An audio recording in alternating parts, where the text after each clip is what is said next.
तो ये प्रॉफिट आ गया जी 3,30,000 सेल्स प्राइस दिया गया है, 2,82,000 कॉस्ट थी, 48,000 रुपये प्रॉफिट आ गया और प्रति इकाई आ गया है 2 रुपये प्रति इकाई। तो यहाँ पे आपको ये समझना जरूरी है, ये जो कॉस्ट ऑफ आउटपुट आई थी 2,81,600, ये थी 25,600 इकाइयों की। 25,600 इकाइयों का निर्माण हुआ इन 2,81,600 रुपये लगाने से, और हमारे पास 1,600 इकाइयाँ पहले से पड़ी थी जिनका मूल्य नहीं दिया गया है। तो ये जो प्रेजेंट कॉस्ट आई है ये 2,81,600, 25,600 इकाइयों की, हम इनको इससे भाग देंगे तो एक इकाई की लागत आ जाएगी 11 रुपये। इस ओपनिंग फिनिश गुड्स का मूल्यांकन भी उसी पे किया गया है और क्लोजिंग का भी उसी रेट पे मूल्यांकन किया गया है। तो ये आ गई cost of sales. Cost of sales का मतलब जो इकाइयाँ बेची है, 24,000 इकाइयाँ बेची है, ये 24,000 है, 24 लिखा गया गलती से, इसको आप 24,000 पढ़ें। तो 24,000 यूनिटें जो बेची हैं उनकी लागत आ गई 2,64,000, 11 रुपये प्रति इकाई, और एक इकाई को बेचने से 75 पैसे खर्चे होते हैं। तो 24,000 इकाइयों को बेचने से 18,000 रुपये खर्चे हुए, टोटल कॉस्ट आ गई 2,82,000, सेल्स है 3,30,000, तो प्रॉफिट आ गया 48,000। अब हम क्वेश्चन नंबर 11 करने जा रहे हैं। क्वेश्चन नंबर 11, क्वेश्चन नंबर 11 मैं पढ़ रहा हूँ आपके सामने। एबीसी लिमिटेड रेफ्रिजरेटर का निर्माण करती है।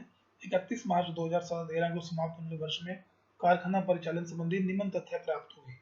Work in progress, work in progress के दो वैल्यू दी गई हैं। एक तो एट प्राइम कॉस्ट पे 51,000, ये बिगिनिंग है ओपनिंग, और एक मैन्युफैक्चरिंग एक्सपेंसेस मतलब factory expenses. Work in progress के दो वैल्यू दी गई हैं। वर्क इन प्रोग्रेस का मूल्यांकन एक तो प्राइम कॉस्ट पे किया गया है, एक फैक्ट्री कॉस्ट पे किया गया है। तो दोनों का ओपनिंग स्टॉक दिया गया, दोनों का एक क्लोजिंग स्टॉक दिया गया है। Stock of raw material at beginning, purchase of raw material, direct labour, manufacturing expenses, stock of raw material at and. उपरोक्त तथ्यों के आधार पर एक लागत का विवरण पत्र बनाइए और निर्माण व्यय की राशि अलग से बतलाइए जो उक्त लागत में सम्मिलित की गई है।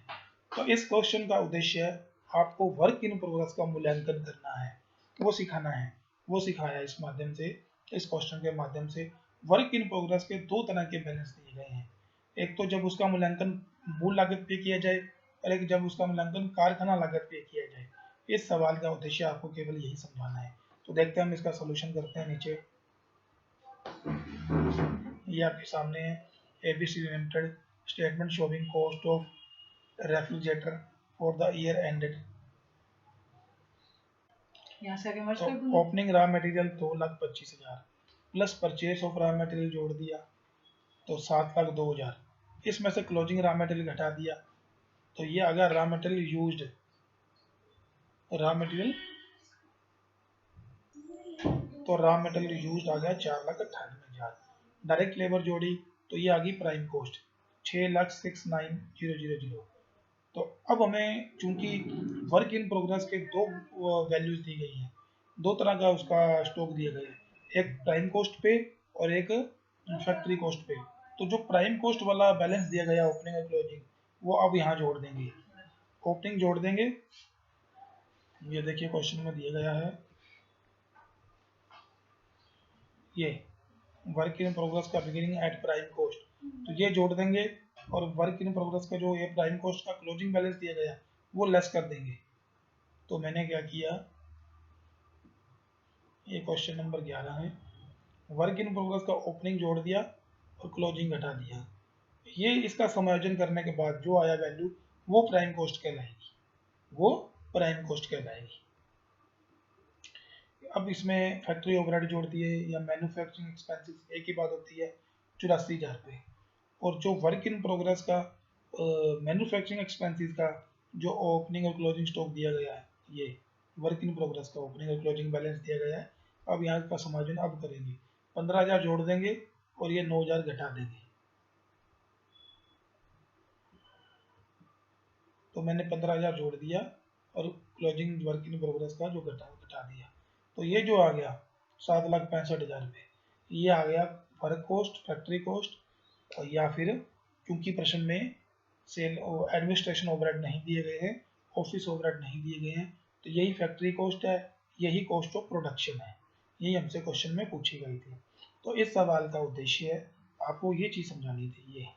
ये जो दो दे रखे हैं ना वर्क इन प्रोग्रेस के बैलेंस, एक तो एट प्राइम कॉस्ट, जब वर्क इन प्रोग्रेस का मूल्यांकन प्राइम कॉस्ट पे किया जाता है, और जब उसका मूल्यांकन कारखाना लागत पे किया जाता है। तो जब इसका मूल्यांकन प्राइम कॉस्ट पे किया जाता है तो ओपनिंग स्टॉक और क्लोजिंग स्टॉक जो प्राइम कॉस्ट वाले हैं उनका मूल्यांकन उनको यहाँ एडलेस करना है प्राइम कॉस्ट से पहले, और इनको जोड़ने और घटाने के बाद जो वैल्यू आएगी वो प्राइम कॉस्ट कहलाएगी। और जो फैक्ट्री ओवरहेड वाला है या मैन्युफैक्चरिंग एक्सपेंसेस वाला है उसका मूल्यांकन आपको फैक्ट्री ओवरहेड जोड़ने के बाद करना है, उसका समायोजन। ओपनिंग जोड़ देंगे, क्लोजिंग घटा देंगे। तो ये 7,65,000 रुपये क्वेश्चन आंसर आ गया। अब हमें ये पूछा गया था कि कारखाना निर्माण व्यय या कारखाना व्ययों की राशि अलग से बतलाइए जो कुल लागत में सम्मिलित हो गई है। तो ये नीचे मैंने कर दिया है। Manufacturing expenses charge to production, manufacturing expenses question में दिए गए थे हमें 84,000 है।